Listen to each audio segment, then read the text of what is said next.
इस संसार में आने वाला प्रत्येक बालक संपूर्णतः संस्कार रहित होता है। उसके अंतर पर ना किसी अच्छे संस्कार के चिन्ह अंकित होते हैं, ना ही बुरे संस्कार के। अर्थात जन्म से बालक में ना कोई गुण होता है और ना ही कोई दोष। तो ये दोष अथवा गुण किस प्रकार प्राप्त होते हैं, क्या हमने कभी विचार किया है? जो बात माता पिता के मुख से निरंतर सुनी जाती है, वही बात उनकी संतानों के हृदय का संस्कार बनती है। जैसे किसी गांव में नदी तट तक एक पगडंडी बन जाती है केवल उस मार्ग पर बार बार चलने के कारण। अर्थात माता पिता के हृदय की इच्छाएं उनकी संतानों के हृदय का दोष अथवा गुण बनकर जन्म लेती हैं। क्या ये सत्य नहीं? पर फिर भी जब उनकी संतानों में कोई दोष दिखाई देता है तो माता पिता आश्चर्य और दुख से भर जाते। माता पिता का हृदय ये प्रश्न करता है कि उनकी संतानों में ये कुसंस्कार आए कहां से।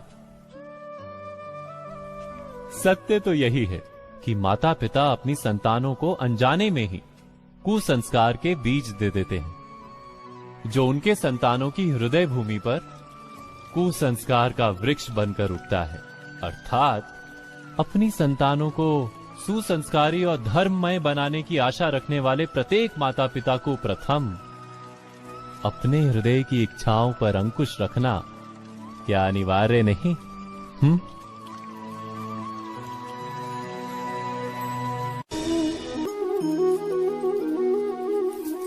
पिता सदा ही अपने संतान के सुख की कामना करते, उनके भविष्य की चिंता करते रहते। इसी कारणवश सदा ही अपने संतानों के भविष्य का मार्ग स्वयं निश्चित करने का प्रयत्न करते रहते।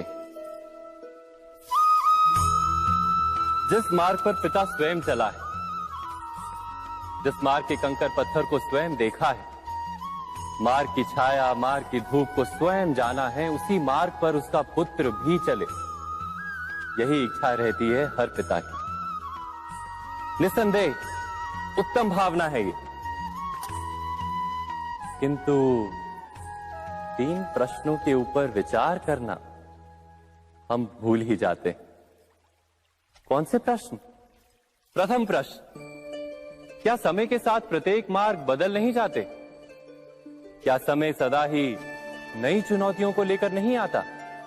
तो फिर बीते हुए समय के अनुभव नई पीढ़ी को किस प्रकार लाभ दे सकते हैं? दूसरा प्रश्न, क्या प्रत्येक संतान अपने माता पिता की छवि होता है? हाँ, संतानों को संस्कार तो अवश्य माता पिता देते हैं, किंतु भीतर की क्षमता तो ईश्वर देते हैं। तो जिस मार्ग पर पिता को सफलता मिली है, विश्वास है कि उसी मार्ग पर उसकी संतानों को भी सफलता और सुख प्राप्त होगा। तीसरा प्रश्न, क्या जीवन के संघर्ष और चुनौतियां लाभकारी नहीं होती?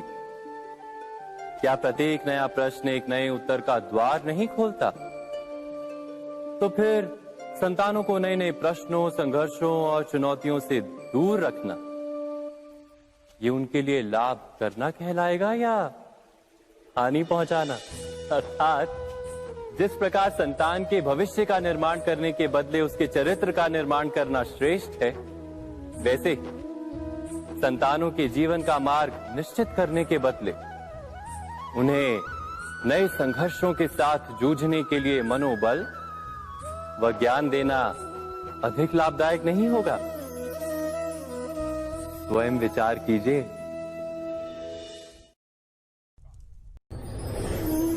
पूर्वजों की इच्छा, आशा, महत्वाकांक्षा, क्रोध, बैर, प्रतिशोध, यही सब आने वाली पीढ़ी की धरोहर बनते हैं।